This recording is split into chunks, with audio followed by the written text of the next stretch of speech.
We got to move on to really important things like Ghibli. You know, Ghibli? Ghibli is an Italian word, actually, but it's used for Japanese animation.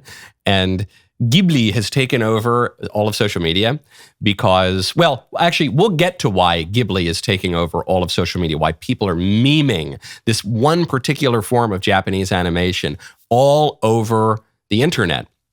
But I want to zoom in, because we're talking about the White House, on a particular instance of this. The White House yesterday posted a Ghibli meme.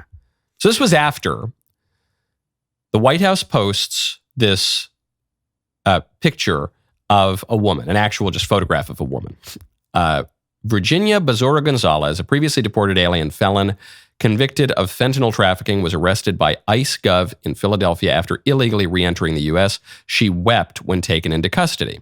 The White House then posts a Ghibli, a really cute little Japanese animation of this woman crying in handcuffs while a tough-looking, kind of Tom Homan-looking guy, DHS agent in his uniform, is arresting her in front of an American flag. And it was so funny because the woman, she's crying in this really cartoonish way, you know, tears just spouting out of her eyes. And it's so funny. And it's so funny that the White House is posting this meme. Shows you, I was hanging around the White House grounds for a fair bit yesterday, and the median age there is like 29 or something. You know, I mean, it's a young administration.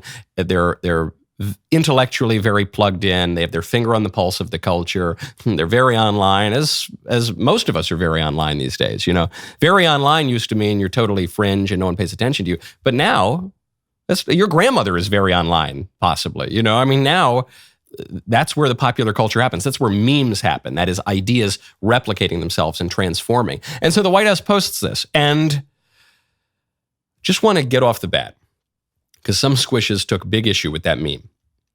There is nothing wrong with celebrating this woman's removal from the country. She's an illegal alien. She was already convicted of other crimes, including fentanyl trafficking, poisoning Americans, one of the biggest mass poisonings ever, maybe the single biggest mass poisoning ever in recorded history. Certainly up there, certainly in the top 5. This woman then comes back into the country. She's deported again. There's nothing wrong with celebrating that. But some people said that the meme is bad because it makes her look kind of sympathetic. She's not a sympathetic figure, but the meme, crying, all that kind of makes her look sympathetic. And I think there are 3 levels here.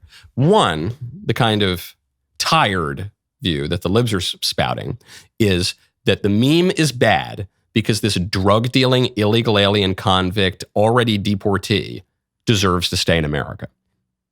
Okay, that's the tired view. Then there's the wired view, which is what you're hearing from the more moderate Republicans. They say, this meme is bad because this woman doesn't deserve to stay in America, but it makes her seem sympathetic. Okay, I get it. Then I think there's the inspired view. There's one level up, which is the meme is good because it creates controversy, because it sort of makes the woman seem sympathetic, maybe, but then you look into it, and because it forces a conversation about who this woman is in particular and who really all the deportees are at this point. That's the 5D chess level of viewing the meme. And memes operate, there's a reason that memes just spread as if of their own volition. There is a power to memes, even greater maybe than the power of an idea, because memes are evocative and they have images and they in some ways bypass the conscious reason. And so the meme goes viral. Everyone's talking about it. Now everyone's talking about this random woman. No one would have heard about Virginia Bazora Gonzalez if not for that meme. Even if the White House posted the picture, no one would really have talked about her. It's because of the meme. And then, in as much as it becomes a debate, even the liberals then have to admit, yeah, she dealt fentanyl. Yeah, she was already deported. Yeah, so once again, it puts the liberals in a position of defending the indefensible. It's like when Trump signs an executive order about paper straws. It seems kind of silly. It seems kind of a waste of time. It's trivial, right? Except no. Now you've put liberals in a position where they're defending paper straws, which no one likes. 0 people like that. Same thing goes for, well, certainly for the mass deportations, transing the kids.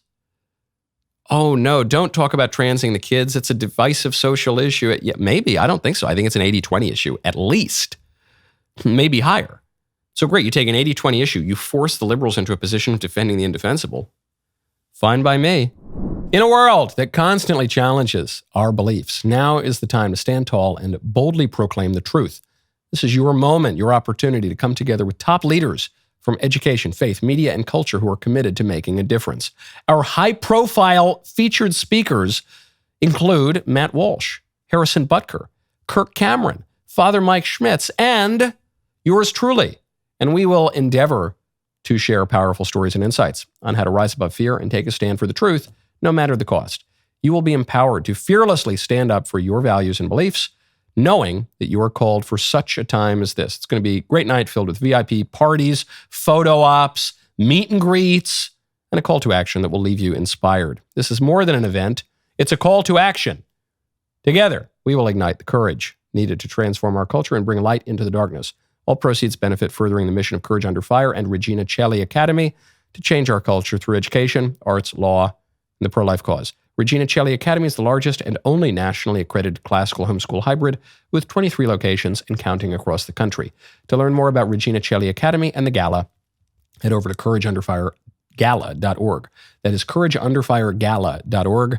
Use code IGNITE10 to receive 10% off your ticket today. That's IGNITE10, the number 10, not the word 10. Hurry!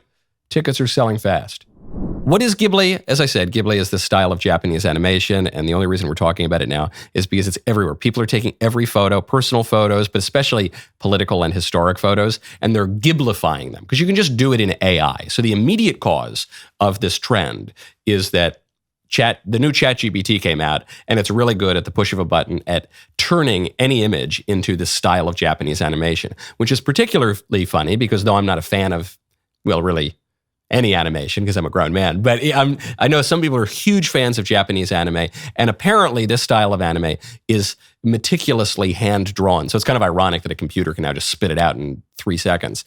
But that's the technological reason why this has taken off, but that doesn't explain everything. We have plenty of technologies available to us that we don't use all the time, or that we don't use in any particular way. In this case, what I've noticed about the Ghibli trend is people are using it to take images of the worst things they can think of. Grotesque images, violent images, dangerous images, nasty, and ghiblifying them. Because the Ghibli style paints pictures in a really serene way, often evokes nature. It's kind of soft, kind of cute. So the one that I saw last night, I was just Googling this or searching it on X, and it's a picture of Hitler with the Grand Mufti, and they're talking, but it's in this like really nice, sweet, serene style. And as we've talked about on this show, Hitler, for the secular liberal culture, Hitler just takes the place of the devil. They mock the notion of the devil, but we need some idea of what evil is personified, so Hitler takes that place. Hitler, being a rather evil fellow himself, nevertheless takes on this kind of absolute wickedness because of that mythos. Also because secular liberalism inverts reality such that in our culture traditionally, and in reality as it is, there's the incarnation of absolute good in the person of Christ. And then evil is not the sort of thing that has a separate existence. We don't live in a Manichaean dualistic world. Evil is merely the privation of good, which is an observation of the Neoplatonist Plotinus, and then it comes to us by way of St. Augustine and the Christian tradition. And so there's a really keen insight. There's absolute good, and then there's evil, which is the privation of good. Modernity flips that and says there's neither God nor the devil now, and there's certainly no incarnation of good, but there is the incarnation of evil, and that's the historical person of Adolf Hitler. Anyway, that's a windy and pedantic way of explaining just one Ghibli meme, but there are many others. There's this video that it was like a mashup. Here, do we have the video? Yeah, so it's like Osama bin Laden, the Twin Towers, Jeffrey Epstein. The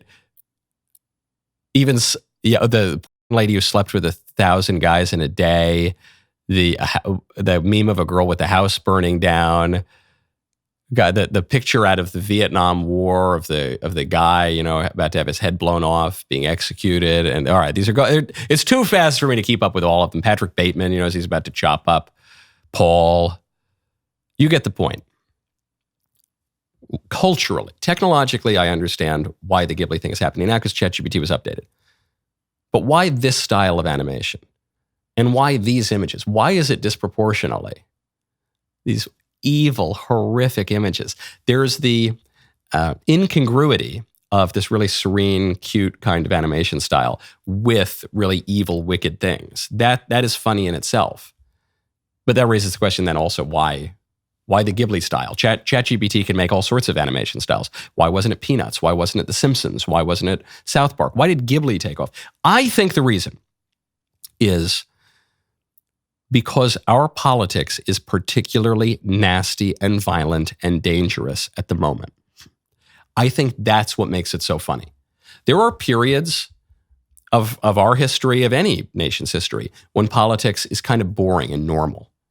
When, the Democrats and the Republicans, even if they secretly hate each other, they'll make a big show in public of, we get along and, Tip O'Neill and I fight during the day, but then we have a drink at 6 o'clock. We have great respect for each other.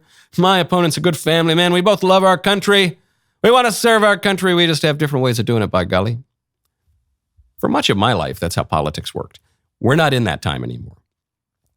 Because of the left, I think the left actually is the one who really started this by seriously questioning presidential elections and calling their opponents Hitler all the time, and by, just having a greater deal of animus toward the right than the right has for the left, which is borne out in social science. The right has responded, and the right responded in the person of Donald Trump, who's not always so nice to the left anymore, and who makes fun of people's faces, and who just pummels them into the ground with his rhetoric. And because President Trump won and the left couldn't accept that, and they burned cars in Washington, D.C., and they tried to remove him, they tried to stop him from winning in the first place by corrupting the DOJ and the FBI. They tried to remove him from office with bogus investigations and impeachments. They justified his murder and nearly got away with it twice, one time really close, within a hair's breadth. Tried to remove him from the ballot. All of it. Really crazy stuff, because there was a shift in politics. That is why. That is the reason that Ghibli has taken off in this way on social media. From the humor in the culture, by way of contrast, you can see what our political order is like. The thing that makes it funny is that Ghibli is really nice and serene and takes evil stuff and makes it look beautiful. That's what people are seeing in the culture. They're seeing a lot of evil, violent stuff. And it's not so nice out here. It's not so nice when you're not in the Japanese animation. That's a good clip, huh? What do you think? Be honest. It's all right. It's just me and you here. I agree. So then subscribe. And then, we'll have more of it. See you next time.